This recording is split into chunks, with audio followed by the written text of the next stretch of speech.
locally, the MBTA is proposing draconian cuts that could sink the viability of this project. We have a great opportunity to attract and transport visitors to our local businesses and institutions, but we cannot utilize it if they cannot get here by commuter rail.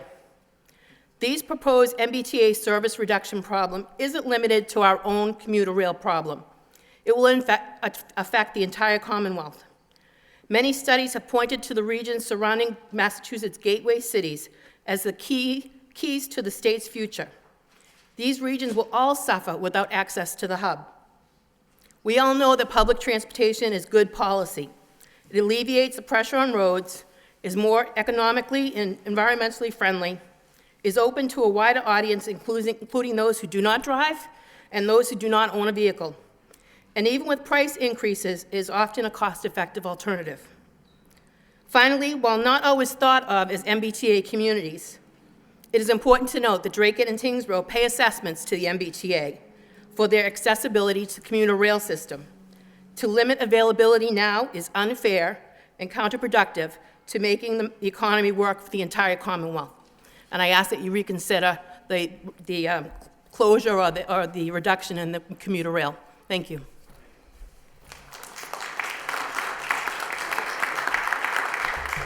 Thank you. Good evening. My name is Eileen Donahue. I'm the senator for the 1st Middlesex District representing the city of Lowell, as well as the towns of Tingsboro, Pepperell, Groton, Westford, and Dunstable. And I'm mindful of your time limits here tonight, and I do want to thank each and every one of you for coming out here. I realize this is your 13th hearing, and you're going to be moving around to all of the affected communities, but it is most important that you are here tonight to hear from the communities that I represent and my colleagues represent, because it is incredible to me to stand here and contemplate the extraordinary reduction in services that you are proposing, or the various scenarios are proposing. And let me just state at the outset, these reductions affect not just the city of Lowell, but the adjoining communities that I represent who depend on transit in order to travel in and out of Boston. But there are a number of other scenarios that are greatly affected.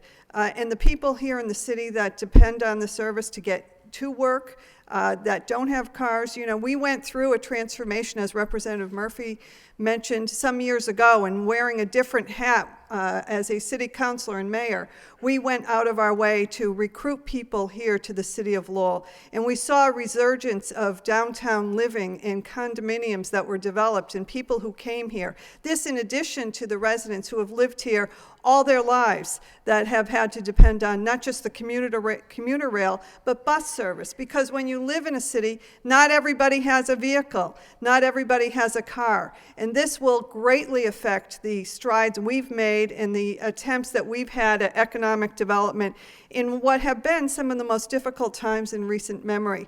It would set us back. Representative Gary just mentioned the timing is very poor when we look at other efforts that are underway, and that includes expanding our trolley system so that we can, in a smart way, get people around the city of Lowell, from the intermodal transportation center at Gallagher out to the university and to all of the attractions here.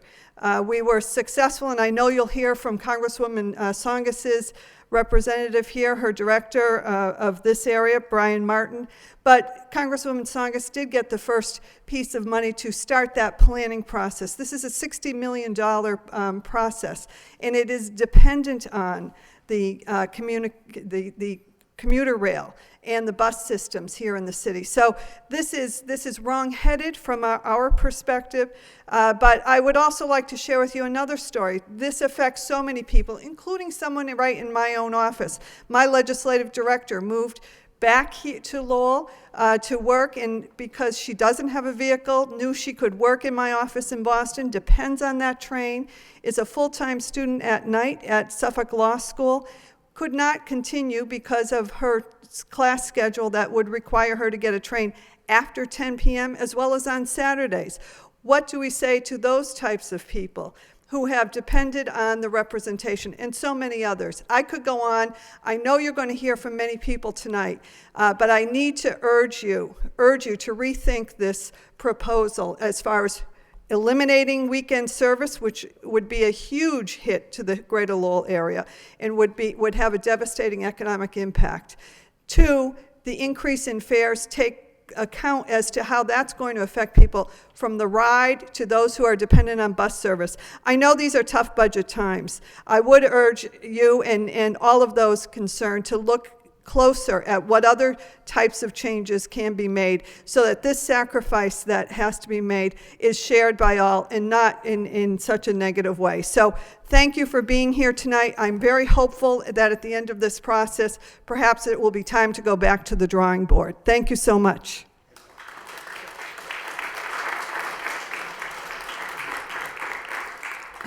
Good evening. My name is Brian Martin. I'm the District Director for Congresswoman Nikki Tsongas. I think as State Senator Donahue just mentioned, the Congressman's been involved with a number of initiatives, not the least of which is the trolley project with the National Park and partnering with the city. She's also been engaged with Congressman Alver on double tracking initiatives at the Fitchburg line, the Haverhill line, millions and millions of dollars through the ARA program that are supporting taking the freight out of the way to reduce the commuter times for the commuters and hopefully get to Boston quicker and drive more ridership. The MBTA has acknowledged that this debate is more about statistics and financial report. It's about people. People who rely on affordable and reliable rail service to go to school, a job, to reach family members, or reach businesses and services in other towns. New commercial and residential development in former mills is the centerpiece of the major economic development initiatives in the gateway cities of Congresswoman Tsongas' district, Haverhill, Lawrence, and Lowell in particular. These projects are fostering economies driven by creative entrepreneurship and adaptive reuse of their historic infrastructures. We have heard time and again that consumers want affordable and green transportation options to reach cities such as those that are attracting students and professionals of all ages.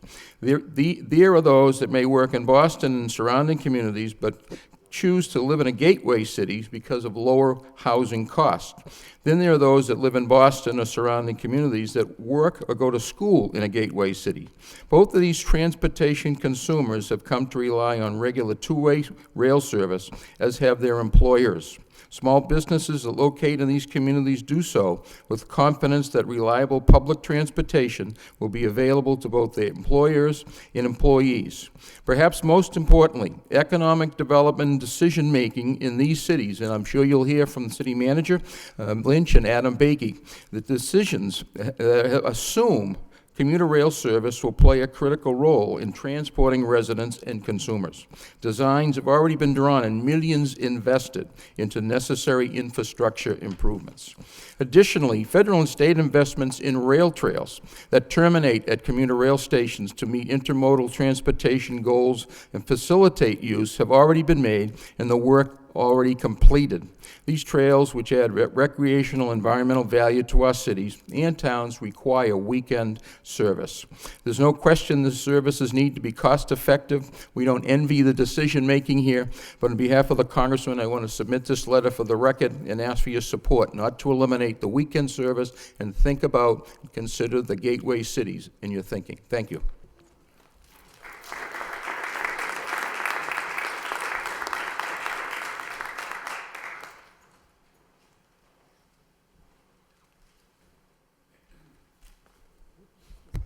Thank you. My name is Patrick Murphy. I'm speaking here tonight in my role as the city's mayor, as well as a regular rider of the T.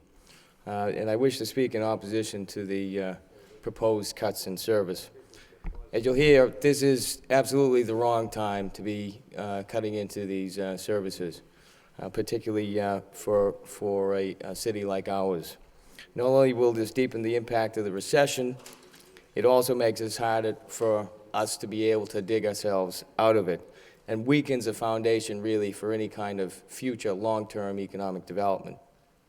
In doing so, it also doesn't seem to be in keeping with the governor's stated goals of smart growth, transit-oriented development, and long-term sustainable development.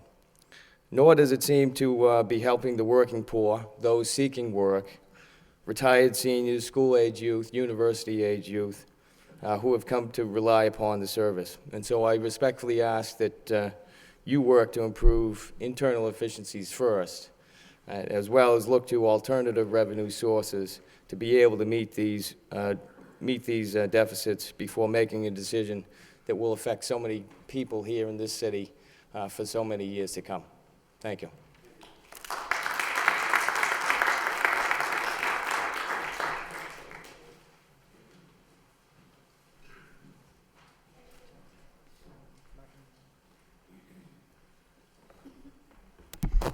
Good evening.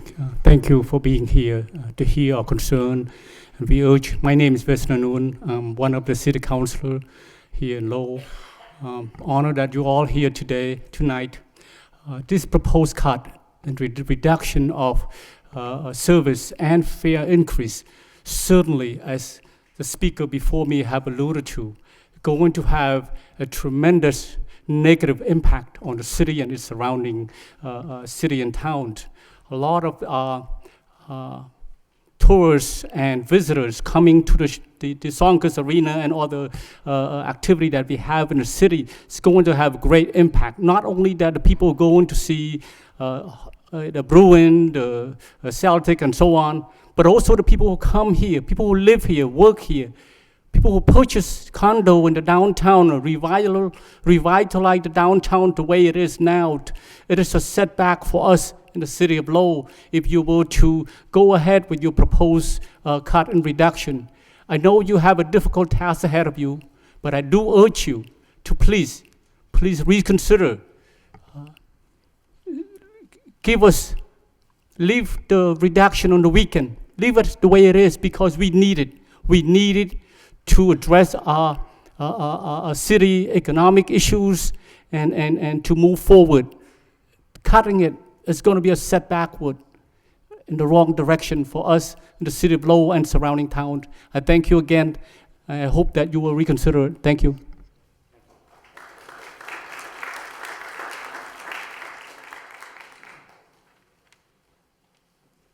I understand Councillor Marty Laurie is here. If you would like to speak.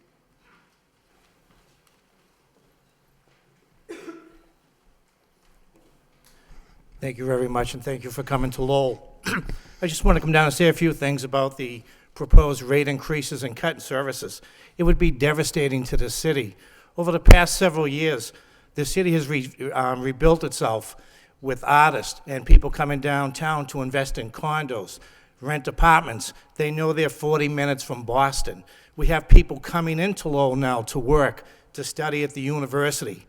But most importantly, especially if you cut back the weekend services to the hub of the region, arts, sports, but medical care and work for those most susceptible, the elderly, the working poor, and those people under the American Disability Act. They'll be cut out from Boston. I just hope you reconsider the rate increase in the cut in service. Thank you.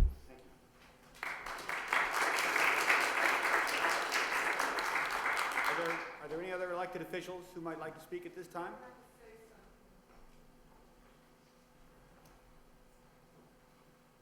I think it would be a huge mistake to cut down the services on the weekends, because every single thing that they said was true. Everything was. You can't cut the trains down on the weekends. I'm partially blind, and I can't drive, and I depend on the train on the weekends for the concerts, the festivals, the Boston Garden, visiting, everything, the museums, everything. It would be a shame.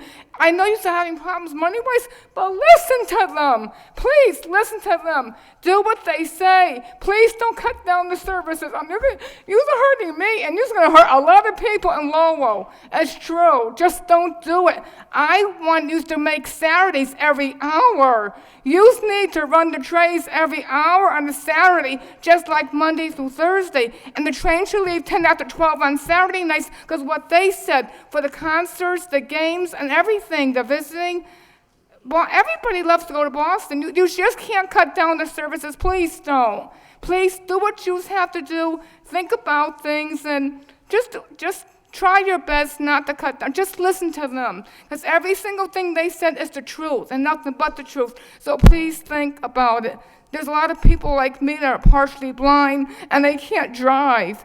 You know, they do, everybody, the people that depend on the services on the weekends, especially the circus for the kids. You know, we all love going up there. Just listen to them, please. All right? Just do what you need to do, and please listen to them.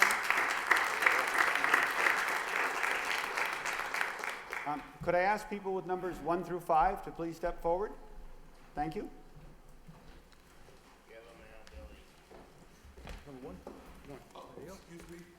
Yes. Well, we're going by numbers. We're going by numbers. Number one's first. Good evening. My name's Bill Daly. I'm a retired commuter rail employee, and my suggestion to help decrease your burden, run the commuter rail yourself. You hire a contractor, and he makes tens of millions of dollars a year running the service. I started with the B&M, and all the freight railroads discontinued commuter rail because it's a losing proposition. How stupid is it for the state to be paying a private contractor tens of millions of dollars profit to run it when you should be running yourself and you'd be saving yourself $10 to $20 million a year? And if you cut the service, all that's going to do is put more money in the contractor's pocket for less service. That's stupid. Thank you.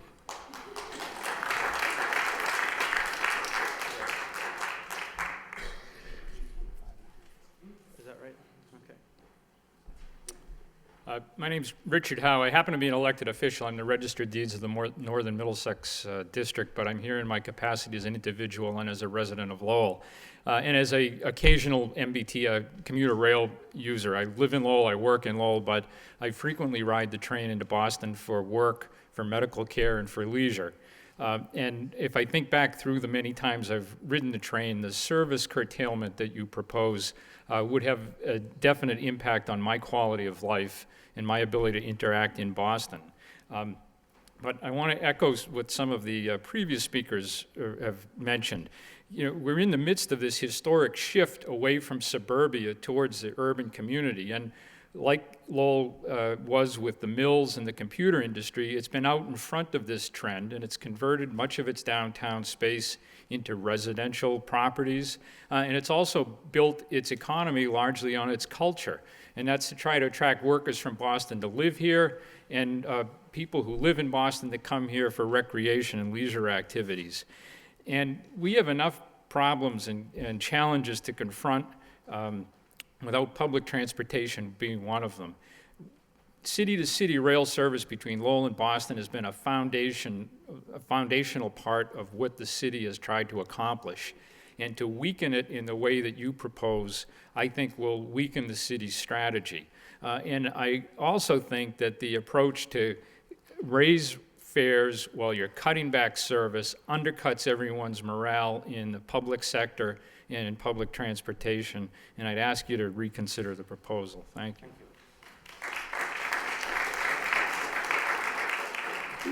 My name is Abby Goldenfarb. I'm from Trinity Financial in Boston. We are a Boston-based real estate developer that has completed or has under construction over $420 million in transit-oriented development. This is development that is within a half a mile of a transit station, adjacent to a transit station, or on top of a transit station. We have found that residents and investors are attracted to locations that are close to high-functioning, reliable, affordable transit stations. The health of a subway station or commuter rail is integral to individuals and families accessing their work, school, or cultural events. In the case of the Hamilton Canal District in Lowell, one of the most important factors in MetLife's $42 million investment in the rehabilitation of the Appleton Mills was the property's location near the Gallagher Transportation Terminal. At the height of the recession, this investment, in addition to investments by the City of Lowell and the state of Massachusetts, created over 150 construction jobs, created several permanent jobs, and created 130 affordable apartments that today are occupied by artists and other creative economists living in the City of Lowell and contributing to this city's economy. The proximity, reliability, and affordability of the commuter rail is one of Lowell's Hamilton Canal District's most important aspects.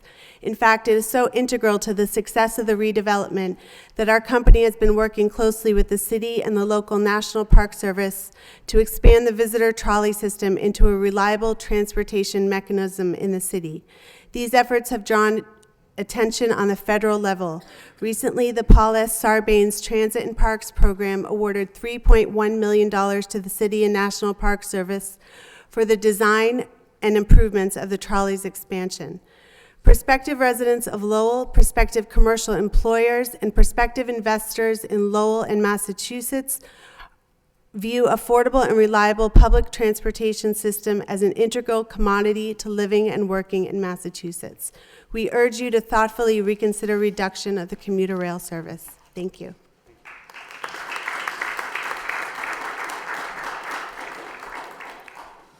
My name is Demetrius Boris. I work with a number of nonprofits here in the city. I work for the university, and I'm also a student at the university. And with everyone that I've spoken with, they've constantly complained about the proposed cuts to commuter rail service on the weekends and at nights, and that's obviously been the one thing that everyone has talked about the most tonight. So I think it's obvious that we shouldn't make those cuts. It affects people who don't drive, whether or not they choose not to, for terms of sustainability, whether or not they can't afford to, because there is such high rate of economic disadvantage in the city, or whether or not they medically aren't able to. It would be a horrible loss to lose commuter rail. And I also read the numbers that you had on the MBTA website. That cut alone would affect roughly 4.3 million people. If you were to take the standard fare for a round trip, MBTA would be losing about $58 million just a year, just from that alone. So I don't think it exactly makes sense. It would affect too many people, and a lot of people rely on it. Thank you. Thank you. People with numbers 6 through 10, step forward. Thank you. Hi, Richard Bly. I'm a former MBCR employee. You're looking at 478 trains a day, 2,390 a week, 194 on Saturday, 162 on Sunday, which is a total of 356 for the weekend, which you were proposing to eliminate. With the after 10 o'clock, you're looking at another 200. So you're going to be eliminating a total of about 550 train sets over the course of the week. How are you going to save money by eliminating these when MBCI has a fixed rate contract? Whether they operate one train a week or 5,000 a week, they're going to get the same money. And believe me, they're not going to turn around and hand you a check for $20 million saying, oh, this is what we're saving. They're making $60 to $85 million a year off of the commuter rail right now. They run a bare bones outfit. The reason these trains are breaking down are because they don't stock spare parts down at BET. The shelves are empty. That's how they operate. They're businessmen. They're lawyers. They're not railroad people. I was here in 1976 before the T assumed the service. B&M, we work cost plus. So there was a profit made. That's what contractors are here for. They're here to make money. Amtrak came in. They were happy with their $25, $30 million a year in profits because they were railroad people. NBCR comes in. You have James O'Leary, former MBTA general manager, which speaks for itself, being awarded this contract. What people don't understand, though, is he's a puppet. Connex of France, Viola of France, formerly Connex, is the puppet master. They're the main operating people. Bombardier. All this money that the taxpayers in Massachusetts are paying for them to run this service is going to France and going to Canada. Right now, they're working on $1 billion of stimulus projects. They're double tracking Haverhill, they're double tracking Fitchburg. Why are they doing that if they're going to be canceling trains? And they're utilizing maintenance people, which is against the American Reinvestment Act. They're double dipping on labor. They're here to squeeze every cent they can out of this commuter rail project. So Where are you going to gain by canceling the trains if you're still going to have to pay them? No, I can answer that. I know two people who brought this up. The contract is structured so that if the MBTA directs a reduction in service, the contractor receives a smaller payment. It's been set up that way since 2003, and those service changes have been made in both directions during that time. That may be, The MBTA, under the Communal contract, the MBTA sets the numbers of trains that are operated, sets the fare levels, sets the schedules. All those things are MBTA determinations. So if this proposal were enacted, the contractor would be paid less each year, each month.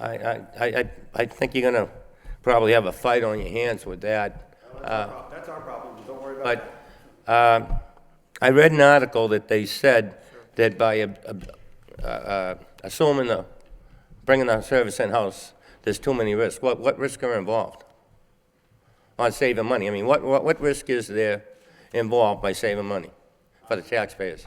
We'll be putting that contract out for bid again in 2012, later this year. We're going to look at all avenues for what we can do to have a better service quality and lower costs with the contract.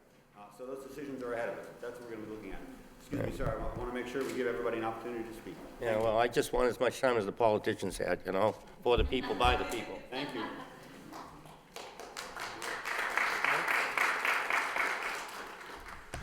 I'm sorry, these guys are sick of seeing me, so I'd rather address the folks behind me, but it's sort of a weird setup here. My name is John Walke. I work with a advocacy group called Transportation for America, and locally work with a group called Transportation for Massachusetts. And we've been going to all these hearings, hearing a lot of very similar discussion about elderly folks who won't be able to get around, the economic impacts, people just trying to get to games at night. And everybody is directing everything at these folks up here who've very patiently been going around the state taking abuse, when in fact they're doing everything that they can or what they have in their tool set. And I was very pleased, and I want to thank all the legislators who came out this evening, because those are the folks that actually have the tool kits here to make a difference, of coming up with other solutions other than fare hikes and service cuts.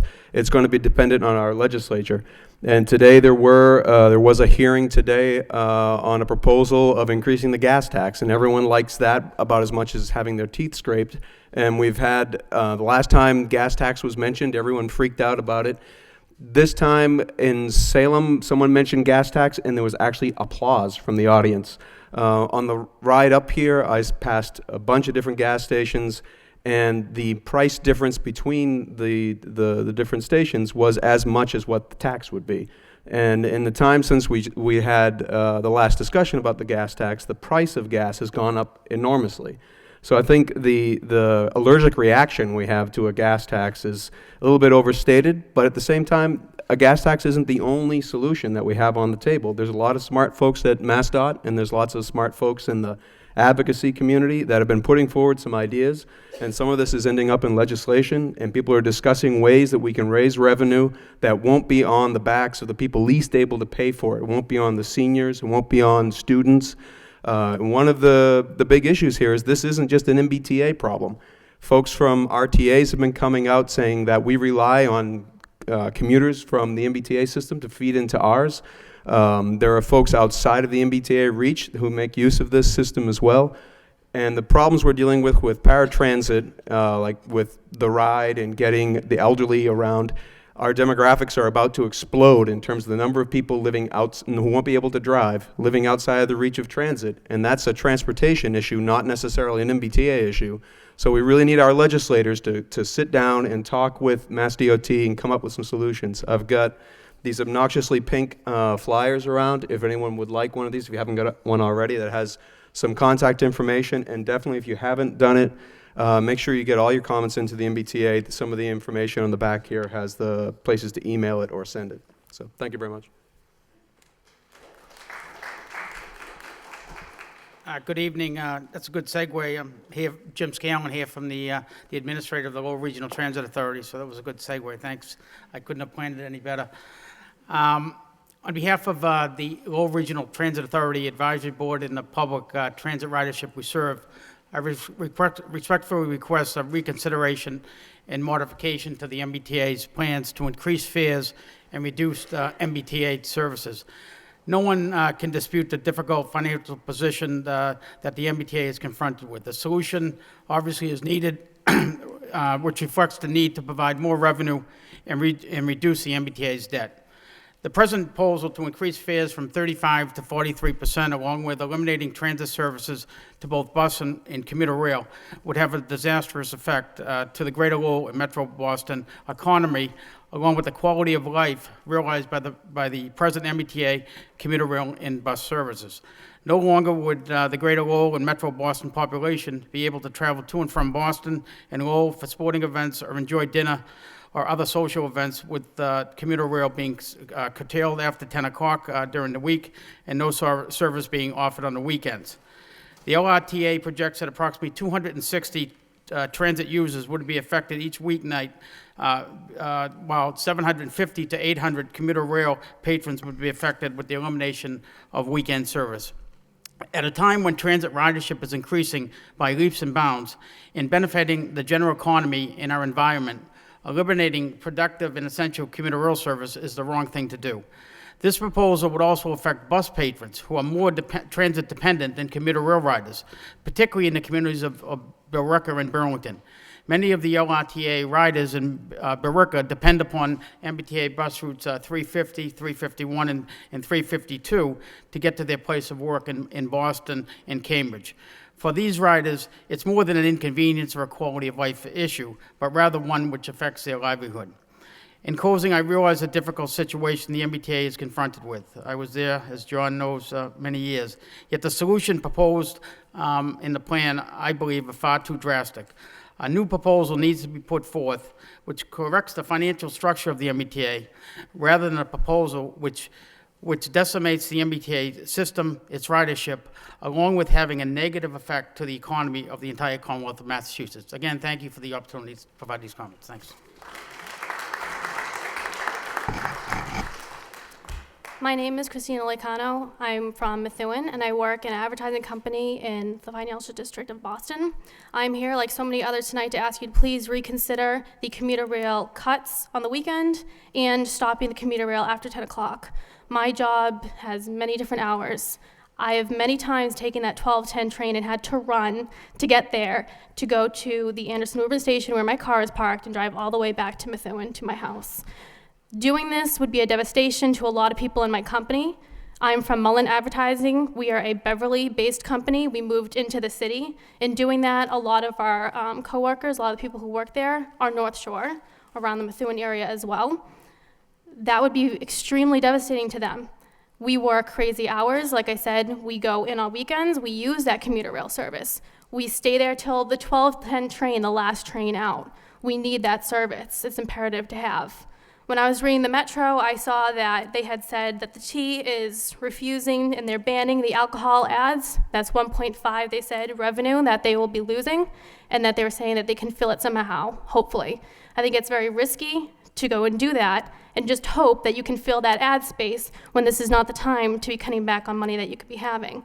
They were saying that they were doing this, Rich Davey was saying, to promote healthy behavior, and I think that is a very hypocritical statement, because you're going to have a lot of drunk drivers now out on the roads because you're cutting back the T service, whereas maybe that person who knows they shouldn't be driving is going to go on to the T, take that later train. They're going to get behind the wheel because they're not going to stop their partying. They're going to get onto 93 and they're going to cause an accident. Also, another concern is the social life. A lot of my coworkers and I, after work, we go out. We won't be able to do that anymore. If we don't live in the heart of the city, we will have to go home. What's going to happen to those businesses, those bars that depend on us and the students who come to those bars? What's going to happen to those businesses? I urge you to please reconsider this. It's going to be devastating to the rest of us that are in that city. A lot of people also at my company didn't even know about this. For some reason, this has made its way kind of under the radar, it seems, with some people. I sent out an agency-wide email with all of the information in the pamphlet that you guys are sending out. I put a PDF in that. Many people said to me, thank you for telling me about this. I had no idea. And quote unquote, most of them felt like they were going to throw up after reading this. So please, I urge you to reconsider. Thank you.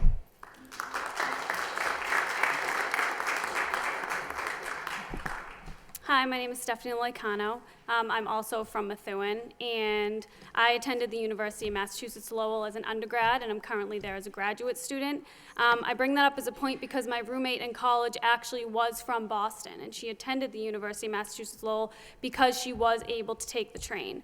I think that if you look at an education effect, I mean, there are people who she couldn't afford to go to Boston colleges. She was able to afford to attend the University of Massachusetts Lowell. But if there was not the availability of the trains, she would not be able to come there. And I think that's things you have to consider are people who are partially blind, people who can't afford to go to the Boston colleges just because they live in Boston, et cetera. And that is very imperative for them because they should be able to also enjoy the luxuries of Boston and not at incredible costs. And I think that those people definitely need to be considered as well.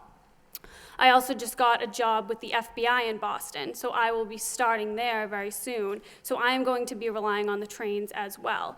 And the time cuts with 10 o'clock, if I want to have a certain assignment or there's something I want to do to better myself or learn more, I'm going to have to cut those time cuts. And we have flexible hours there, so I can kind of choose my hours at different times. Not everybody has a 9-to-5 job, and I think that needs to be taken into consideration because some people could actually be losing their jobs because employers aren't going to want to hear, well, I can't get the train. They're going to say, well, you're fired, we'll find somebody else who can. I also think it's very imperative to consider the drunk driving. I think that is something that people will not stop partying just because the T's aren't available. They'll continue to party, they'll just drive drunk, they won't care. And also things like concerts, sports events, people very much enjoy that, everybody loves those things. How are they going to get to them? They're not going to be able to. As it is, concerts end really late, you're running to the 12:10 train. I mean, it's the only way to really do it and do it safely is by getting on the T. And then if people want to park places for parking for events, well, that's going to cause a whole new problem in Boston. Now we're going to have, where are people supposed to park? Where's everyone's cars going to go? And as it is, 93 is terrible, never mind everybody losing the benefits of the T and now having to drive in. I mean, traffic is terrible as it is. So I think it would be great if you guys could really reconsider that just for everybody involved. Like I said, people who have disabilities or things that they really rely on the T, and it is a social thing, and I think it would be more devastating and more disastrous than anything, because I know people that said, you know what, I'm not even going to use the T anymore. So you're not even getting in any more money. People are just going to refuse to even use it. So please, I hope you reconsider, and thank you for listening. 11 to 15, 11 to 16? We have, I believe, over 50 people signed up who'd like to speak, so we want to try and make sure we get through. Everyone has the opportunity to speak. If I could ask everybody to please keep their comments as brief and concise to the point as possible, I'd appreciate it so that everyone gets an opportunity. Thank you. Thank you. Thank you for being here in Lowell and coming out to hear what the people of the city and the region have to say about the MBTA proposals. My name is Bernie Lynch, and I'm the city manager here in the city of Lowell, and I'm following the very eloquent comments that everyone has made, particularly the mayor, the city councilors have been here, and the elected officials with what the impact would be upon the city of Lowell if these cuts and these changes that you've proposed would take place. Now, I've sent a letter with expressing our concerns, so I'll be brief tonight, but in short, I have to speak as the city manager in opposition to the proposed changes to particularly to the commuter rail. Clearly, it's going to have an impact on the residents of the city and the residents of the surrounding communities, and I think as several people have pointed out tonight, that impact will be most heavily felt on those of limited means. Those that don't have a car, those that can't afford a car, those that work in jobs that they really depend upon public transportation to get around and about. So in that respect, this is clearly an equity issue that we have to be considerate of. The other is that, and a number of people have spoken upon this, is the impact it's going to have on the local economy. The city of Lowell, as I believe the mayor pointed out quite well, we've bought in very heavily to the notion of transit-oriented development, of smart growth, that we're going to build our community around the notion that you could utilize public transportation to get into Boston, and from people in Boston to get out to the city of Lowell to take advantage of all that we have here. Literally, hundreds of millions of dollars, private dollars, have been spent by developers like the Hamilton Canal Project to bring people into the city of Lowell with the idea that public transportation would be readily available, commuter rail would be readily available at the Gallagher terminal. I can tell you that when we bring businesses into the city of Lowell, one of the first things we tell them is that there is commuter rail available. That's crucial to them and to their employees. It's a centerpiece of our effort to bring people into the city. We have events, numerous events, that bring literally 1 million people a year into the city of Lowell. Many of these people depend upon the public transportation to get out to the city of Lowell, and the people of the city of Lowell clearly depend upon that public transportation to get into Boston, take advantage of all it has there. So all in all, the proposal that's been put forth, I certainly understand as a city manager that we've seen very difficult economic times. I understand the budgetary problems you're facing. But I certainly urge you to go back and reconsider, look at the impact it's going to have upon the economic development, look upon the impact it's going to have upon the people that so clearly depend upon the service you provide, and I ask you to reconsider this proposal. Thank you. Good evening. My name is Ed Hurd, and I'm here representing State Representative Mark Lombardo from Billerica. I'm not going to do too much on the commuter rail. I think everyone's done an excellent job in that. I will touch on the extra costs. And I think the state senator said that her chief of staff or her aide comes in here every day. She commutes to Boston. Well, if you go through with the new rate increase, that'll be about 13% of her salary goes to the transportation between here and Boston. I think this is something we have to really consider, is the amount of money that we're actually charging for our service and the actual amount of money that this service is actually costing the Commonwealth. The Commonwealth of Massachusetts contributes over $1 billion, the Commonwealth and the cities and towns. They subsidize 2 out of every $3 to your budget. The question is do you control your costs? Do you people come in and control the amount of money this service is costing the residents of the Commonwealth of Massachusetts? But the main thing I wanted to talk about is the bus routes from Burlington, 350, 351, 352. I actually have a petition here from people that have signed, I guess I'll give you a gentleman here, 79 people from that bus. You are considering under your scenario is to cut that bus service completely out. These are people that depend upon that bus service to get to work. The town of Burlington actually gives you $500,000 to provide that service. Now, I'm not sure if it's the idea of the MBTA to not collect that $500,000 from the town of Burlington if they do away with those bus services, but I think it's something you have to consider. This is getting people to work. This is very serious things in our economy. Anyone that travels in 93 knows the traffic jams that are involved in Route 93, and you're going to be adding hundreds and hundreds of cars every single day going in and out, and there's no parking in Boston. So I think the issue you have to really consider is to get your fine pencil and sharpen it and say, how can we cut costs for the MBTA?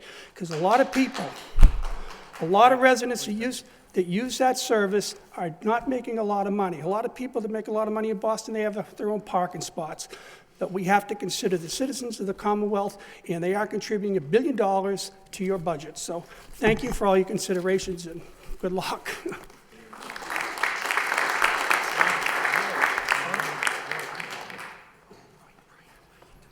Hi, my name is Joe Smith. I'm a citizen of Lowell. I guess my very first thing is, whatever you do, it should be to increase public transportation.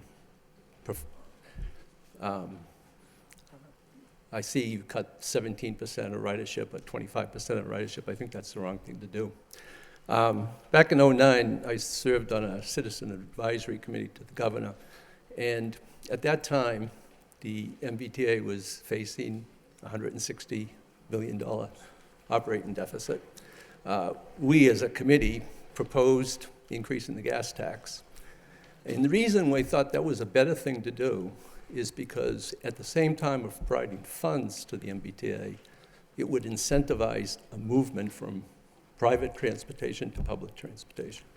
So I'd support that. However, what the legislature did in transportation reform is they increased the sales tax to 6.25% and dedicated $160 million to the MBTA from that. So I don't like the idea of having your cake and eat it too.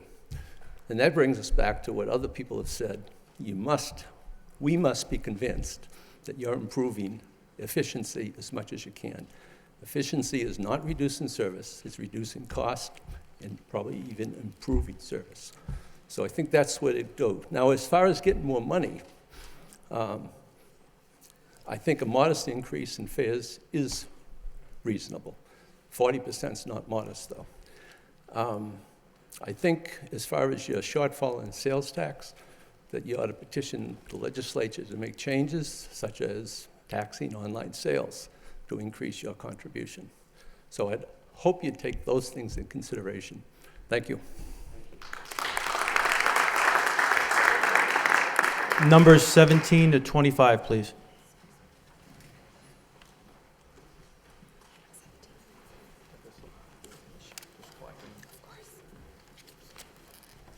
Hi, my name is Liz Regan, and I'm representing one of those people that has been referred to this evening as someone who moved to Lowell from closer to Boston. I currently work in Medford, and I lived in Medford for many, many years. Wanted to buy, couldn't afford it.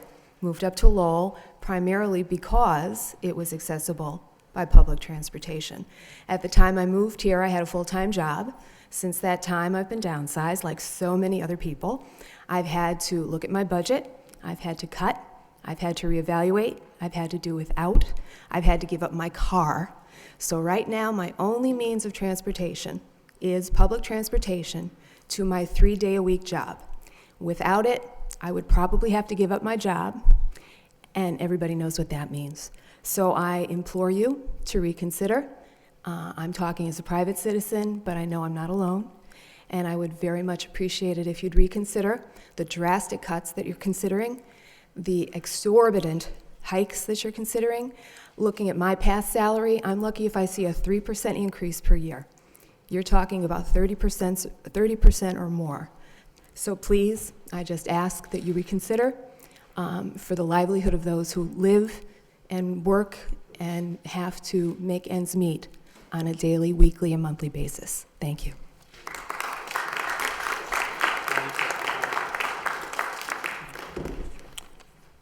My name is Robert Kangas.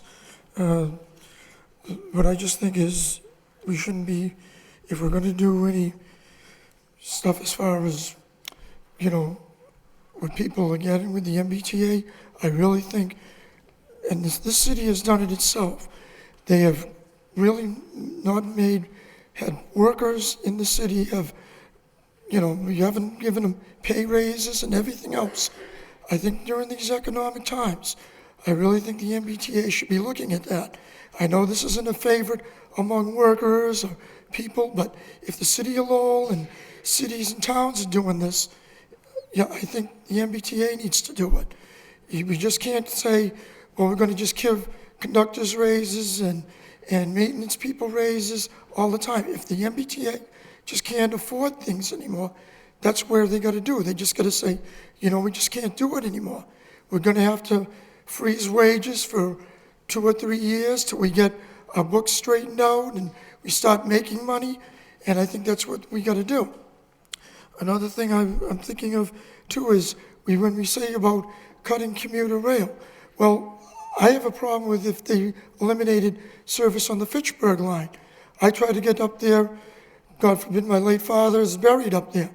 I use that to get up there, and it's not easy. They haven't increased the buses, the trains going up there in quite a long time. In fact, there's very few times it's been. And they did have a public hearing on that. I couldn't go up there because I don't drive. And I used to have a license. I can't drive anymore. I'm close to being legally blind. And I also rely on the MBTA to bring me to Mass Eye and Ear because of this. So it does affect me if this ended up being cut. Another thing I like going to is Red Sox games. I wouldn't be able to get to them anymore. So as previous speakers have said, people that go to sporting events and doctors or anything else, it is a wrong thing to do. And I do think we ought to, instead of eliminating service, look at what people are being paid and start thinking maybe that's the way we just need to freeze things. Another thing too is, Time. Okay.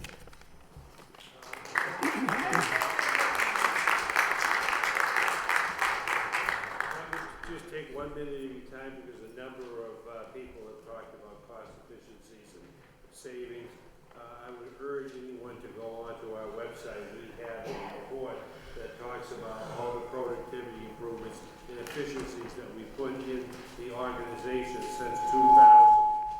As it relates to wages, we have the lowest collective bargaining wage increases probably in modern history, with a 0% in the first year. So that's what's being discussed with our unions right now. A number of them have signed on for that, and we're looking to sign on the others. We're at the lowest head count in modern history of the MBTA, approximately 6,075 people, primarily all dedicated to the delivery of service and the support of service.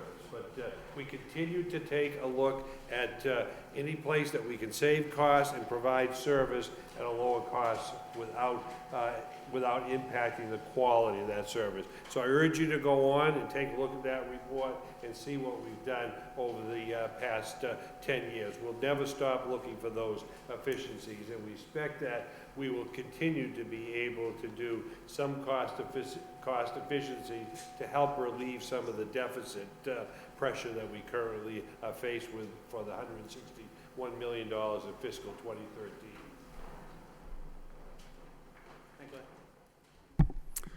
My name is Gardner Stratton. I'm a downtown resident of Lowell since 2007. I came to Lowell in part because of the commuter rail service, use it a couple times a month. In fact, the first time I came to Lowell, I came on commuter rail.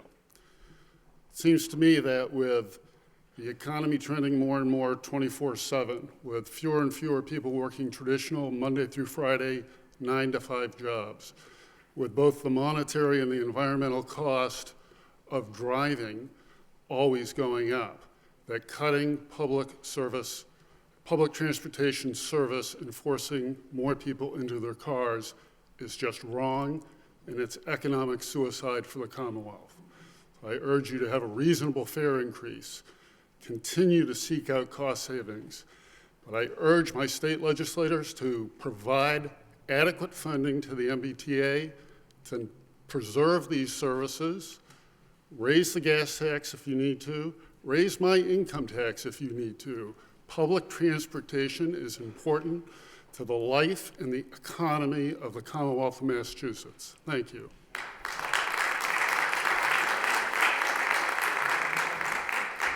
Good evening. My name's Joe Rodricks. I'm a resident of Lowell. You guys feel like Mickey Ward's punching bag? We're here to listen, so that's fine. When I came here tonight, I knew there was something wrong, and I wasn't really sure, and I couldn't put my finger on it until I heard these people talk. This is a charade, and you guys are extortionists. You want the state legislature to step in and bail you out. That's fine and dandy, but I'd like to know which one of these are accountable for allowing that much of a deficit. That is criminal. Yes, you have to look to me. I'm the general manager of the MBTA. The deficit has been created by a number of different problems, the most of which is our cost of operating the system are increasing much faster than our revenue sources. Other than a slight growth in fare revenue over the past couple of years, we've seen no growth in either sales tax and a small growth in assessment. But what we've seen, take energy costs, which we can't control except for the level of service that we provide. Our energy bill in 2000 was $40 million. Today it's $110 million. That's an increase of 14% per year. We have no revenue source that is growing anywhere. How can you say that your state revenue from the sales tax, they didn't repeal the extra 2%. You're still getting it. We only have a 7% unemployment rate. If Somebody's mismanaged, maybe not your thing, but before, and the state legislature should have stepped in right away. You allow that to balloon. You've become the new Bank of America.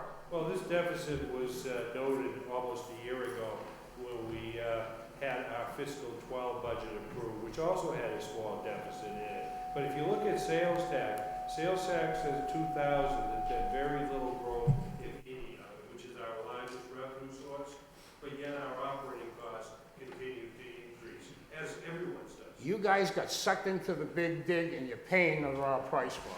Well, that's a legitimate discussion as it relates to the amount of debt that we carry. We carry $5.2 billion worth of debt, which is probably the most highly leveraged transit system in the United States. Some of that relates to the transit commitments associated with the Big Dig. We're responsible for paying that debt service. That is certainly a legitimate discussion as to whether or not the transit authority, the MBTA, should be paying for those debt service costs. They shouldn't be. It should be the highway department. Well, right now, it is our responsibility to pay, but again, that is a legitimate You got lawyers, discussion. fight it. Thank you for your comments. If you guys are looking at efficiency, sorry, just real quick. If you guys are looking at efficiency, one of the things that I absolutely noticed running my range in Boston training on the location, you guys have these long, long trains, but you only let passengers on in the last two. Why don't you take those trains, cut them off, then you're using less gas, you're more efficient. Why all the trains at those non-peak hours when you're only letting us on those last two trains? Again, I'm not the engineering expert as it relates to that, but to some extent, it is more costly to have to decouple trains and then couple them back. Why do you have trains that A lot of it relates to safety and what we're required to do by the Federal Railroad Administration. But that's costing money to carry all of that extra load you're coming on. You're not wrong. We don't have anywhere to put them. During the middle of the day, if you were to cut several coaches out of each of the trains, park them to the side, because in the middle of the day, we don't have any riders. You're right about that. Oh yeah, people are standing. We simply, peak hours, but when peak hours are quite busy. There's a lot of room. We simply don't have where to put those extra coaches. And coupling and decoupling would be a time consideration for us. Right, I understand that's time, but if you had a place to put them, and you had those already set to go, you could put them on the track, that would be better. Right, that may be true. That may be a discussion that we'll have with I think it'd be a MBCR. great thing to look Right, at. true. Thank you. I'm sorry. Hi, my name is Mary Ellen Hogan. I'm a nurse. I'm here representing many people who could not be here tonight because of their working. I'm representing the hospital people who work the first, second, and third shift.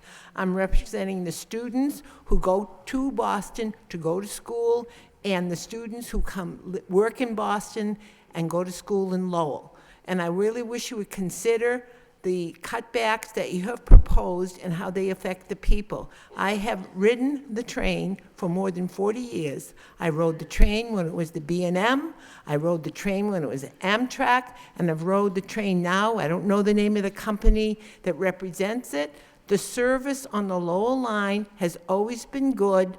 The service recently has a little bit of effect, but if you try to drive into Boston on a weekday to get into work for 7 o'clock, you have to be inside 128 by 6:30, or you cannot get to Boston by 7. So I really hope you consider, I know that it's difficult with all your expenses, but I'm pretty sure that there can be some changes in the budget.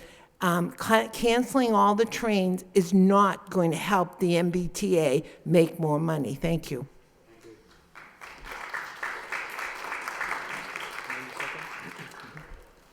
Hi, my name's Andy Jacobson. I'm a downtown business owner. I started my business here 6.5 years ago for many reasons, one of them also being the fact that Lowell was transforming itself into really a cultural destination place with our folk festival, many festivals throughout the year, events, the Songus Arena, MRT, etc.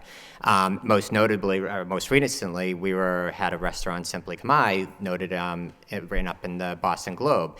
And having the weekend services canceled outright is going to be, huge for me and for other businesses that are expecting these tourists to come into the city of Lowell.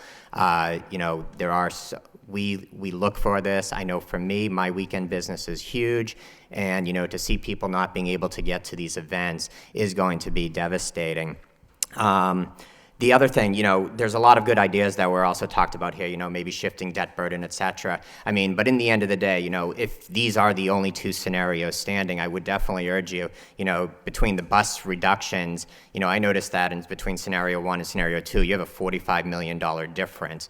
Eliminating commuter rail services, $5.7 million. I would kind of hope that, there might be some way to, shift at least, I don't advocate cutting any service, but, if there is some way to at least shift some of that 5.7 million burden, amongst the others to make up and keep the service for weekend and after 10 p.m., I strongly urge it. Numbers 25 to 35.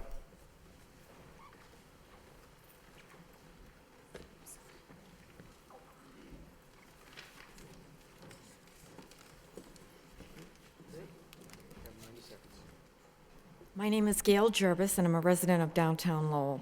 I, like many other people, bought a condo here during the last 10 years. For me personally, I work in Boston, so it was specifically because of the availability of commuter rail. The proposal for the decrease in service and the increase in fares is going to make it very difficult for people like myself, a senior citizen, to afford to keep my job. So I hope that you will consider this, you and the state legislature, and hopefully you can brainstorm and come up with some good ideas and alternate solutions to the problem. Thank you. Hello, my name is Liana Kushi, and I'm a resident of Lowell, and I'm here to echo what many others have said and ask you to reconsider both Scenario 1 and Scenario 2, especially the commuter rail service, reductions for the weekend and the evening. I use the commuter rail every weekend to go into Boston to see family and also for personal reasons. And I moved to Lowell a couple years ago to live first for grad school and then to stay here for work. And I don't own a car because I can't afford it, so it would be essential for me to take the commuter rail and really affect me personally if you made those reductions. So please consider please reconsider both Scenario 1 and 2 if you can.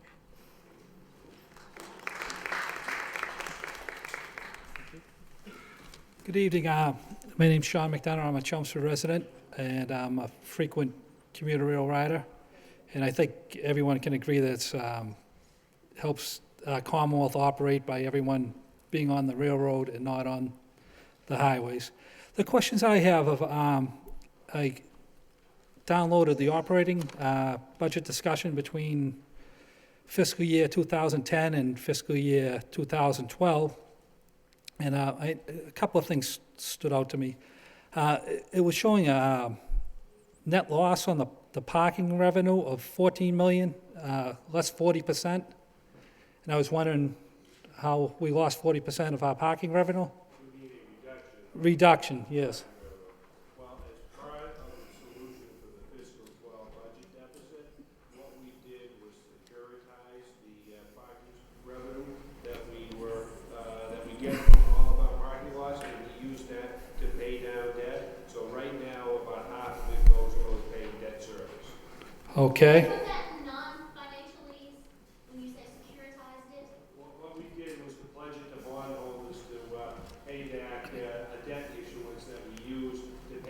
MBTA debt. So what we're using is half of the revenue that came in from the parking lots to pay down debt that was issued last year. So will it not be, is that 14 million we're not going to have ever again? No, we haven't. It just is going towards paying debt. And where's it reflected in the Paying for the operating expenses. Okay. Before it had gone to all paying operating expense. Now half of it goes to paying operating expense, half goes to paying debt service. And where would that be reflected in the, would that be in the sale of property or? No, it's actually not in the operating. Okay. And the other thing that stood out was a 33% increase in pensions between fiscal year 2010 and 2012. Transportation reform did several things. Not only did it reorganize the way that transportation is managed by establishing the Massachusetts Department of Transportation, it also rationalized the benefits that the employees are receiving, so they're comparable to state employees. So all of the employees of the MBTA are now required to go into the state's group insurance commission plan. That will save over $30 million a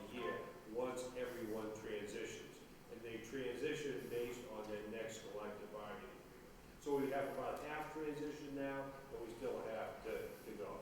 On the pension side, pensions were rationalized as no longer 23 years and out with no age restriction. It's required, all new hires are required to mirror the state, which is 25 and 55. What that increase represents is as a result of the stock market downturn and the fact that the total assets available to pay pensions also decreased, then we had a higher contribution rate. Okay. And the other thing I noticed was the concession fee from North Station went down significantly.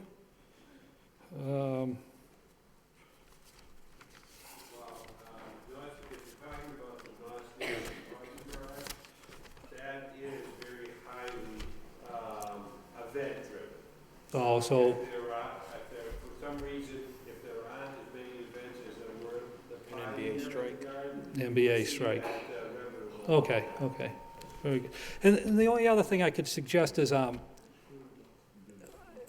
could be more of an electronic purchase of tickets, eliminating the cash, people walking around with large pockets full of cash. If they, I mean, if Lowell can have a thing where you can get a parking ticket to park at a meter that's like this, why can't we have electronic parking at like North Billerica, where you just use a credit card and you eliminate the cash so you're not tempting anyone? And the same thing with the commuter rail. If we could have electronic kiosks at, maybe not at the smaller stations where there's not a lot of rides, but I mean, North Billerica has a lot of people going through there every day. We have electronic payment at our parking lots. It's called Park Mobile. If you look at the sign that's in the parking lot, it'll give you the instructions. Yeah, I think North Billerica might be under LRTA, but yeah. Oh, it could be, Yeah. that's right. From MBTA's standpoint, with MBTA lot, you can pay by phone. All you have to do is sign up with a credit card, and you don't have to pay cash. You don't put money in those honor boxes. Sometime when you travel into Boston, you can pay by phone and not have to deal with cash. But the commuter rail seems like it's still a pretty cash-based system with the old punch tickets. Right now, looking at a more electronic way of paying for your fares, probably be somewhat a cell phone-based system.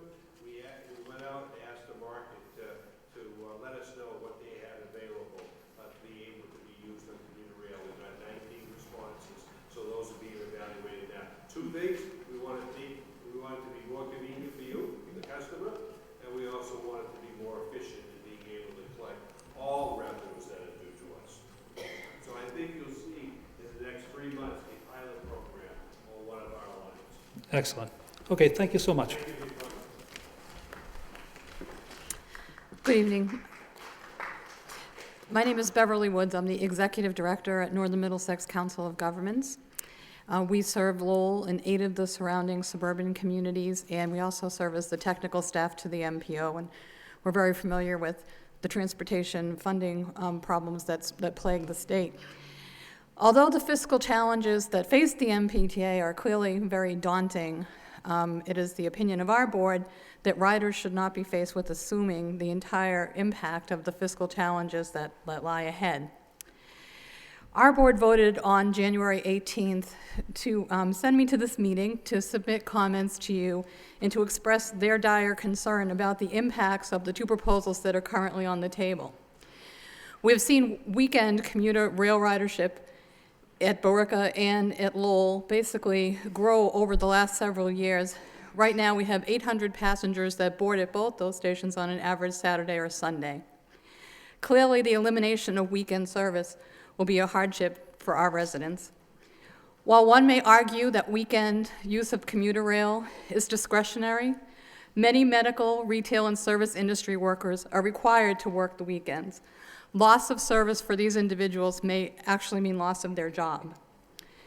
Presently, Lowell and Billerica have combined ridership of about 260 trips after 10 p.m. on an average weekday.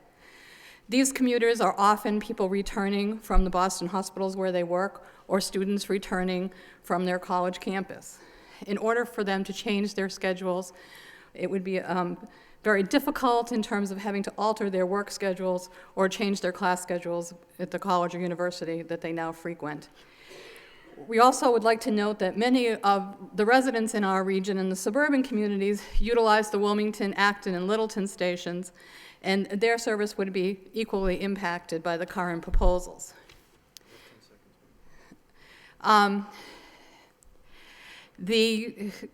Our board is very concerned about the impact that these cuts will have on the transit-dependent and low-income population and the disabled community. While transportation reform has resulted in increased efficiencies, the legislature must work to identify ways to increase the level of investment in our overall transportation system. The MBTA's most recent proposal is a temporary Band-Aid for a long-term financial problem. A comprehensive solution is needed that addresses not only the operating deficit that you're now facing, but provides sufficient resources for meeting existing maintenance and capital needs, and for meeting those needs in the future. We appreciate this opportunity to comment and hope that the MBTA will reconsider its proposals.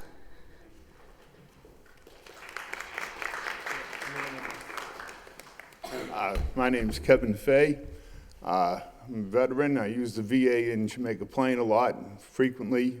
I take trains late, and quite often they're after 10 p.m. that I'm returning. I don't drive due to head injuries, and this would, present a major problem for me. I'd be stuck in Boston. Also, I'm a security supervisor for the Lowell Summer Music Series. Most of our concerts end after 10 p.m., and that's a few thousand people that are customers for the series that won't be able to get back to Boston or between Lowell and Boston. And, that's going to affect a nonprofit organization that adds a lot of happiness and culture to the city. And that's pretty much it.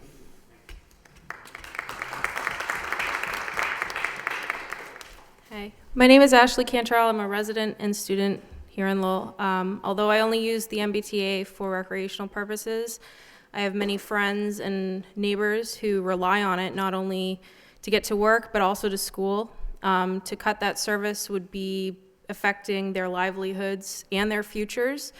Also, as it's been said before, like business owners and artists that rely on people coming from outside towns to come to Lowell, especially during the Winterfest and Folk Fest, they rely on that for their income. So I hope that the MBTA considers spending some time on more creative and innovative ways to address your budget cut, for example, like thinking about what could be done about empty trains, which I just experienced this past week. So, thank you. Hi, my name is John Petros. I'm the owner of Mill City Tickets. I run the ticket counter at the Lowell station here. You've been hearing it all night long so far. I can guarantee you the ridership is up over the last 2 years that I've had that operation.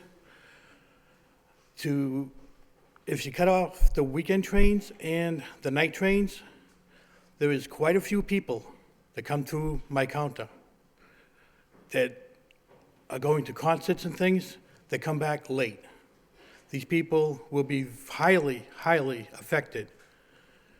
On the weekends, I actually keep the counter open later on Saturdays in some instances. I have even opened it on Sundays because of the events in Boston. There's quite a few people that go to these concerts on the weekend that generally would not go. In order for them to drive into Boston, it would end up costing them more money on gas, as well as parking. And then you will have the overflow of parking in Boston, which I'm not sure Boston, especially the Garden, would be able to handle. If all these people going to late night hockey games and concerts would have to park somewhere in Boston. And I don't believe the Garden has that big of a parking area. In closing, in order to, if you cut off these trains, you're cutting down your income. I don't know if you guys have actually considered that or not. It's kind of like you're trying to increase the income, but on the other side, you're cutting it off. Does not make sense business-wise. And if you're looking to cut in small amounts in small places, round-trip tickets consist of 2 Charlie tickets. It would make more sense to reprogram the computer system to print 1 ticket for two-way as opposed to 2 tickets. I have quite a few round-trip tickets that I go through. The Charlie tickets, I go through, there's 1,000 in a box. A box might last me 2.5 days. That's quite a few tickets that I go through. I would say a good third of those are round trip, which would cut the number of tickets down that I use. A box of 10,000 tickets might get me through 2 weeks. And that's not all of them that take the train. Thank you.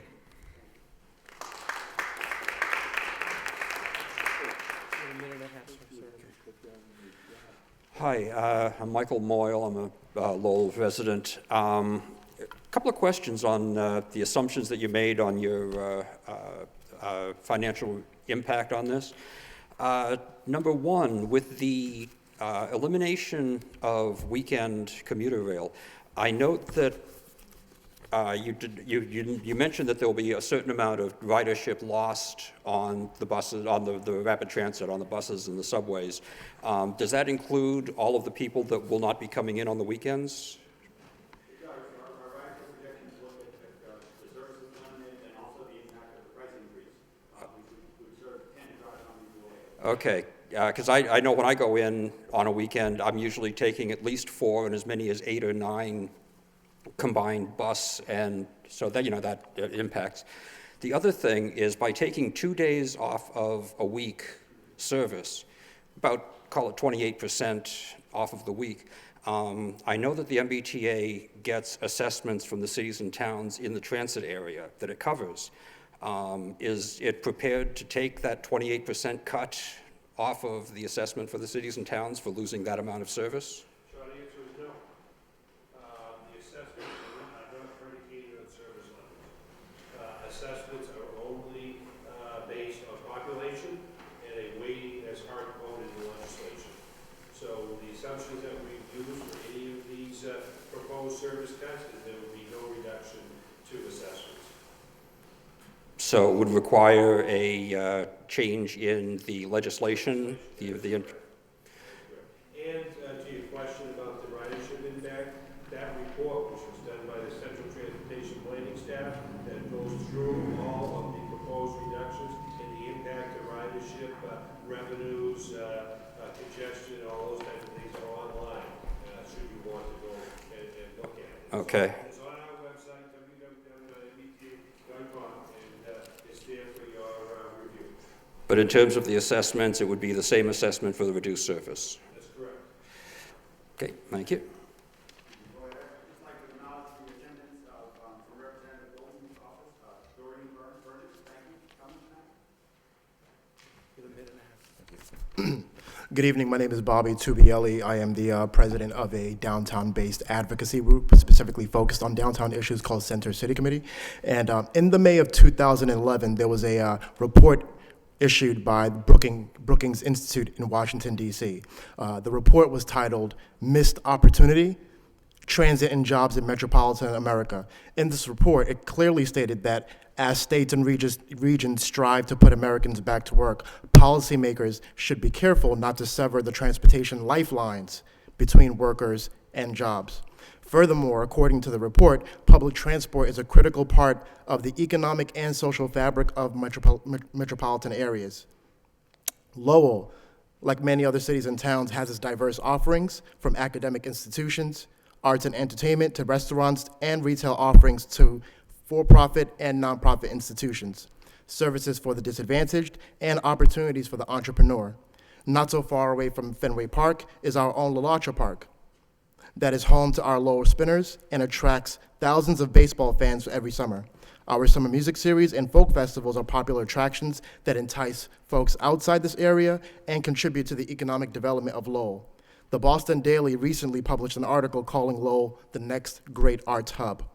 A recent jobs report showed that year over year, Lowell had a net growth of 2,600 jobs and had a higher rate of job growth than the state. Manufacturing companies have moved and invested in Lowell, having found success in accessing talented workers. We've recently received news that Lowell received a grant to connect the commuter rail with a trolley system, which will boost economic development and job creation. The recommendation to reduce and eliminate transportation services will create, proverbially speaking, a bridge to nowhere in our city. This cannot happen, all right?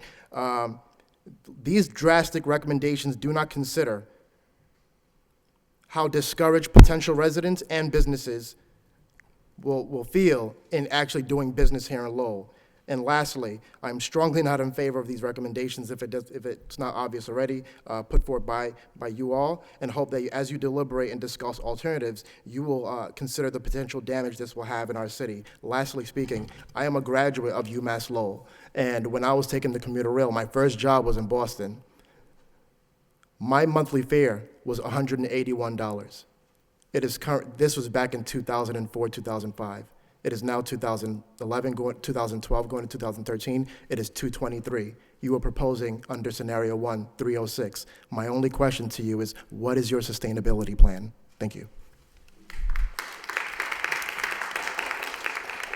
Numbers 36 to 40. Okay. Yep. 36? Yep. Go ahead, you got a minute and a half.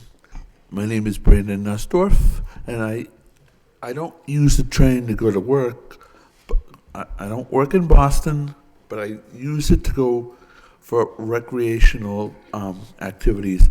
I joined a group in Boston for disabilities to meet friends my age and my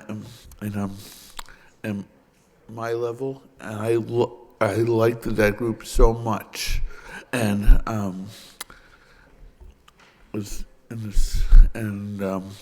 if you eliminate nights and weekends, it's going to be devastating to me because I don't drive. I can't drive because of my disability, and I would please, and I go to also Boston for concerts and pops and games and stuff like that. And I also go to Boston, use that train to go to the airport, Logan Airport. And flight line's like $50 one way. Or a cab is like $80 to go to Logan. And I also have a friend, Rose, that goes to the concerts a lot in the summertime. And she would be devastated if you cut the service you're proposing. I think it's time to cut the baloney and get on the right track with you guys.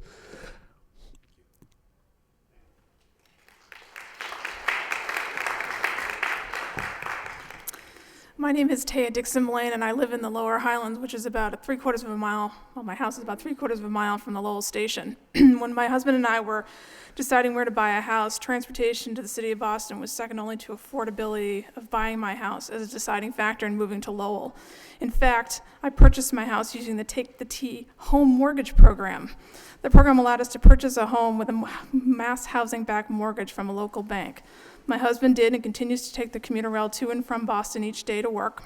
Increasing the fares to the extent proposed as part of this fare hike will make what is already a financial burden even greater and diminish the number of people seeking to invest in our city through home ownership based on the city's availability of public transportation. And not only the family will be affected by this. As our city grows and we rely more and more on tourism as a major factor in our economy, my neighborhood of the Lower Highlands, for which I serve as the president of the neighborhood group, will suffer. Many of our residents rely on commuter rail access to the city of Boston. This will drive away rather than draw people to our community, which is already struggling with foreclosures. In addition, our neighborhood businesses, in collaboration with the city of Lowell, are working hard to bring in dollars from tourism. When the city revitalized downtown and the National Park is a draw, we in the Lower Highlands expect to capitalize on the successful reemergence of the city by drawing visitors to the unique neighborhood of Lowell and its Southeast Asian community. We expect many of those visitors to ride by train and walk the short distance to our community. If the evening or weekend service is reduced, our business community will suffer. I appreciate the opportunity to speak here tonight and hope the MBTA will reconsider fare increases and service reductions.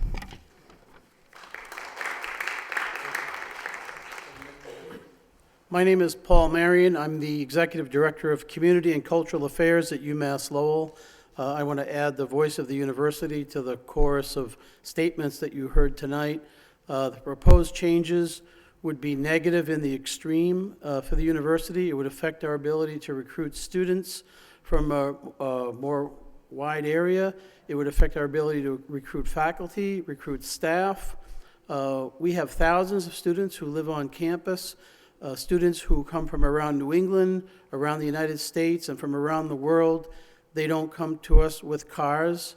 One of the draws of going to college in Lowell is that you can connect, to the exciting Boston, Cambridge cultural and educational hub. Particularly on weekends, the loss of this service would be devastating.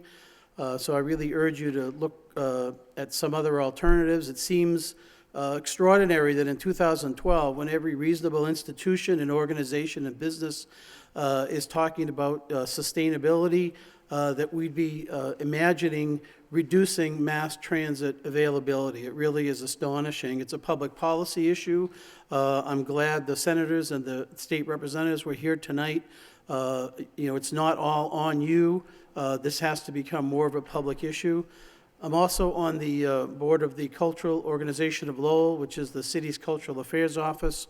And this kind of reduction in service on the weekends and late nights would be very bad for our cultural industry.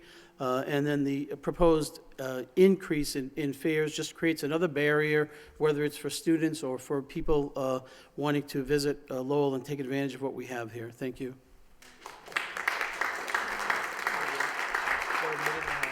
Okay, sure. My name's Joanne Robichaud, and I live in Lowell now, but I lived in Salem, Mass., and I lived in Boston, and I always took the T or the commuter rail. I can only echo what everybody else has said here, but I have one thing that I'd like to point is thinking about a different revenue stream for you. Of course, in Massachusetts, the big business is education, and if you are thinking of advertising buys, one thing you might think about is, doesn't Boston College have at least 3 T stations? BC has 1 T station. All right, I don't want them to take it over so I don't know that it's a T station, like sometimes I don't know that that's a bus that drove by me that's completely green. But I can see all of BC's logo on the BC T station. You know you're at BC, they'd love to put the Eagles there, the schools. I know they'll also be crying that they don't have much money, but it is the T really, and commuter rail is talking about tourism. And it makes the city more appealing, and we all have already said how much fun it is to drive in Boston. So I take the T because I don't want to drive. I used to work in the South End, and I'd take the T and walk. So I just want you to think about maybe BC, BU. I'm trying to think of all the colleges that have a stop right there at their school. We do have a naming rights program that we started. We have hired a firm to assess how much we could get for the naming rights program. I have the same concern that you do.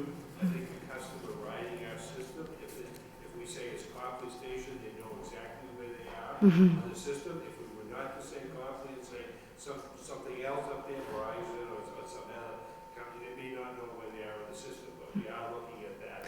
As we speak, we'll see how much in additional non-fare revenue we can get from that naming rights program. All right, thank you. We're up to 7 o'clock, this is the time we got scheduled, and I think we can stay a little longer.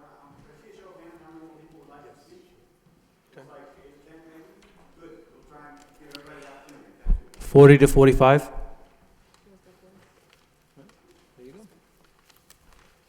Good evening. My name is Alexandra Tubielli. I'm a resident of Lowell. I have also done the infamous 1210 dash many times to catch the last train to Lowell.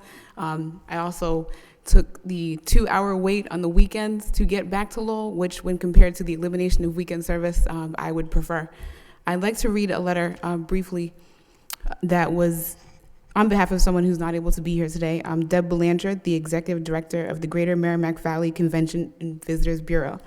Deb writes, Dear Department of Transportation officials, I appreciate the opportunity to comment on the cost-cutting recommendations being suggested by you to cover the massive budget deficit the MBTA is currently facing. As the Executive Director for the Greater Merrimack Valley Convention and Visitors Bureau and one of the 16 legislatively approved regional tourism councils, I sincerely request that you look at alternative sources to reduce your overall budget deficits. The City of Lowell is one of the gateway cities as designated by the Commonwealth of Massachusetts. It is also a destination city with over 1.5 million visitors and/or tourists to the community each year. Public transportation is a key element to the success of our tourism industry and brand. Eliminating services on Saturday and Sunday will reduce visitation to the city, impede economic growth for businesses, and reduce tax dollars to the Commonwealth of Massachusetts. Tourism is the third largest industry in the Commonwealth, and the use of public transportation by visitors is crucial. Over $55 million was generated in direct economic impact in the Greater Merrimack Valley alone.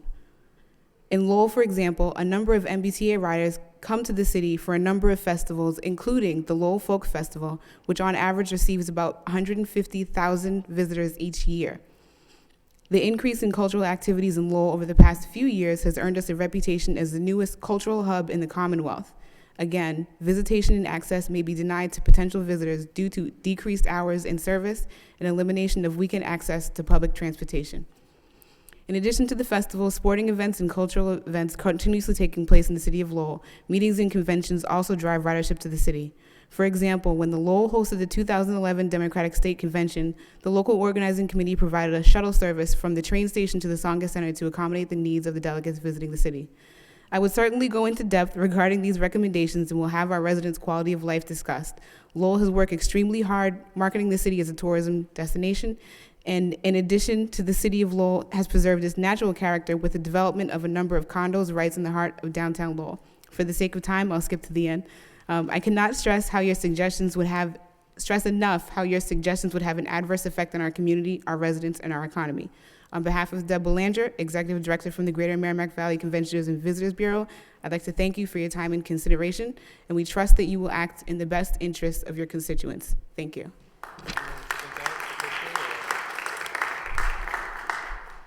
Thank you. All right, 45 to 50? 45 to 50, yeah. Yep. Oh, he's 45?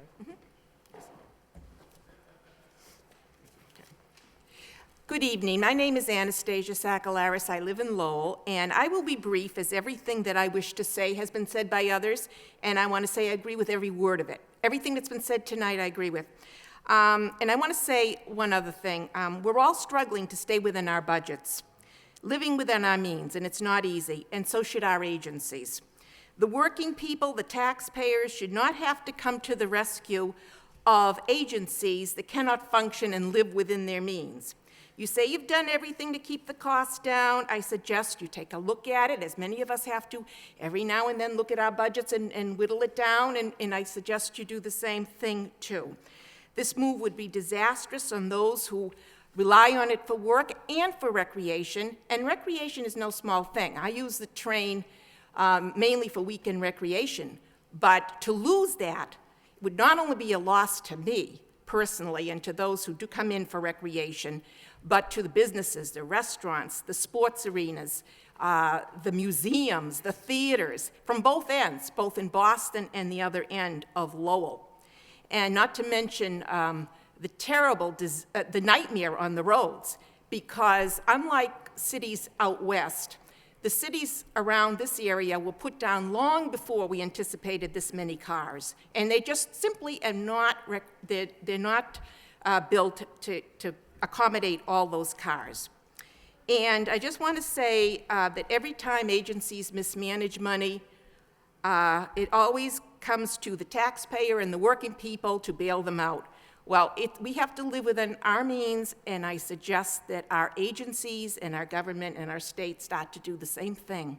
Thank you.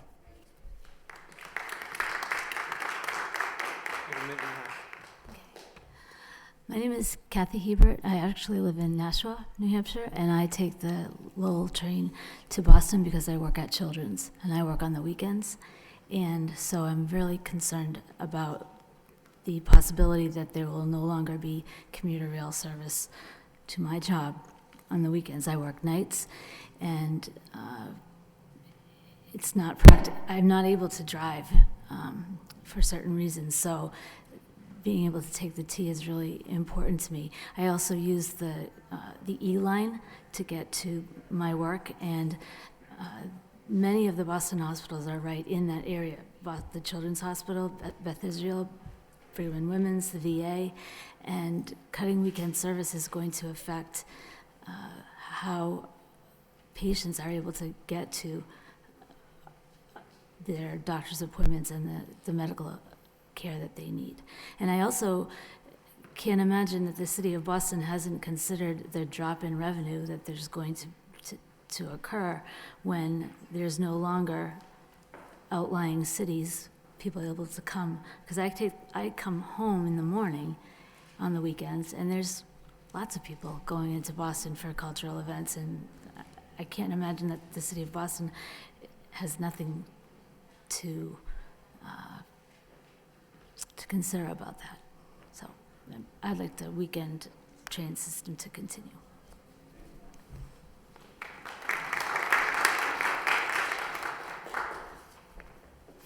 Give me a little space. Oh, sure. Thank you. I'm Elizabeth Coughlin. I'm a selectman in the town of Tingsboro. I want to apologize for coming in late. Was unexpectedly delayed. I want to thank the executive director and the other staff of the MBTA for coming north and having this hearing. And also want to thank the city of Lowell and the new mayor for hosting it. As I said, I'm Elizabeth Coughlin, and I'm a member of the Board of Selectmen in the town of Tingsboro. I am here to represent and speak on behalf of Tingsboro citizens who depend on the MBTA services as part of securing their livelihood and maintaining their quality of life. These citizens utilize these services in order to reach their places of work, their place of study, their place of medical treatment, and offices of state government. I am here to speak against the proposed fare and service changes. Those changes impact seniors and students with the greatest increases. In these difficult economic times, government and government agencies should help citizens, not increase their financial burden. The greatest numbers of citizens in our area utilize the services, ride the 5 o'clock trains, which make it difficult or impossible for them to attend this hearing. I respectfully request that a public hearing be held at the train station so that the majority of riders can have a voice and be heard. The station has adequate facilities and is accessible. If the MBTA is truly interested in providing information and receiving comments from those who their services impact the most, they must make their hearings open in a fashion that is reasonable for the intended public. Scheduled hearings in conflict with the train schedule is at best a mistake and clearly a worst practice. The citizens should not be denied a voice at these hearings. I will speak on their behalf, however, they have the right to be heard themselves. Thank you.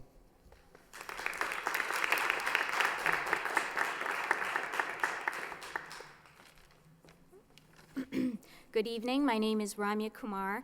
I am a student at Boston University School of Public Health and a resident of Lowell. I'm also the female collegiate representative for the Democratic State Committee. And today I'd like to talk to you on behalf of all the students who commute from Lowell for undergraduate, graduate, and doctoral studies in any of the 52 colleges and universities within the city of Boston. Let me just tell you a little bit about a typical day for me to illustrate the struggle that students are going through today. I take the 718 train down from Lowell to North Station. I take the Orange Line from North Station to Tufts Medical Center. I take the Silver Line from Tufts Medical Center down to Massachusetts Avenue, and then I walk 2 blocks to the Boston University Medical Campus. In total, it costs me $16.90, and it's a 3-hour and 20-minute commute. This is not atypical. Students are frequently working 1 of 4 part-time jobs, full-time jobs, and going to classes at night. My classes are from 6 to 8:45. I usually take the 9:40 train home, coming into Lowell Station at 10:30. If we had the proposed fare hikes go into effect, my daily cost would be $24.30. This burden is hard enough for any working person, but for a student who is paying for their commuting costs mostly out of private or federal loans, you're tacking on a 6.8% increase, which is the standard fixed interest rate for a federal Stafford loan. Lastly, I want to thank you for coming and having this hearing. However, as the previous speaker alluded to, if this hearing is being held to encourage public discourse, it should have been scheduled well past 7 p.m. The commuters coming in from Boston are coming in on the 5:10 train, 5:30 train, and 5:50 train. Those trains, in that order, arrive in Lowell at 6 p.m., 6:10, and around 6:40, giving them about 10 to 15 minutes to get over here and testify or to speak. So I would encourage you to take the previous speaker's comments into consideration and have another hearing at Lowell Station, which does have the facilities to accommodate people, so that the people who are taking the train have the ability to come and testify and to tell you what they think. Thank you very much.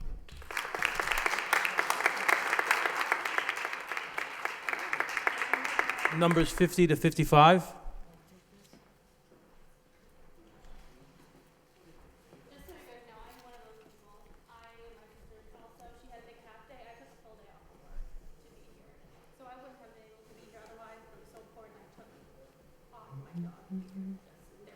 Thank you.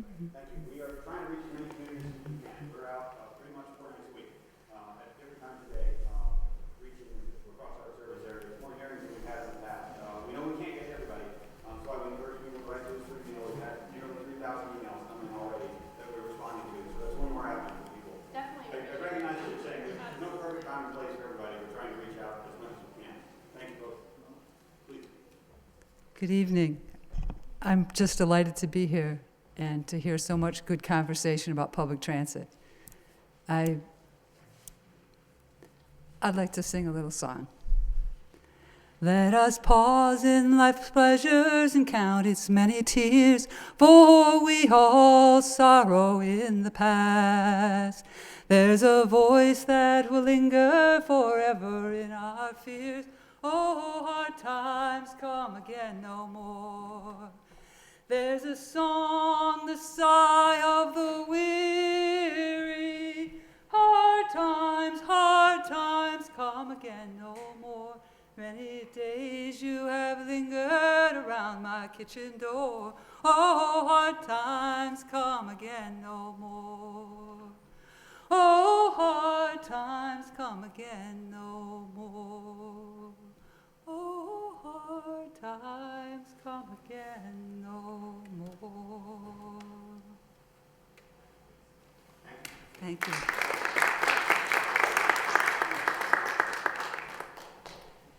Any numbers up to 55? Anyone left to speak, raise your hand. Okay, that concludes the public hearing. If I could take 2 minutes of your time. First of all, I want to thank all of you for coming out tonight. I especially want to thank you for your support of public transportation. Even those who don't take public transportation should be concerned about some of the proposals that we have out there. I mean, we've heard it tonight. This is going to impact ridership, which will create more congestion on the roads, will have an impact on the air quality of the communities that we live in, and also have an impact on the economy of not only Boston, but all of the surrounding communities. We don't take any pleasure in having to put these proposals before you. However, we do have the stark reality of a $161 million deficit that we need to close. We are hopeful that through all of these public meetings that we're going to be having, a total of probably 24, that we'll be able to come up with some recommendations that could help mitigate some of these proposals, especially as it relates to reduction in service. It really is counterintuitive coming off of a record year of ridership for the MBTA, the highest in our history in 2011, that we're actually talking about reducing public transportation options and actually maybe leaving some people without any transportation option at all. But we appreciate your coming out. We appreciate your taking the MBTA, and we really appreciate your thoughts, ideas, and suggestions, all of which will be considered before any final proposal is submitted to our Board of Directors, probably sometime in the March time period. Again, thank you.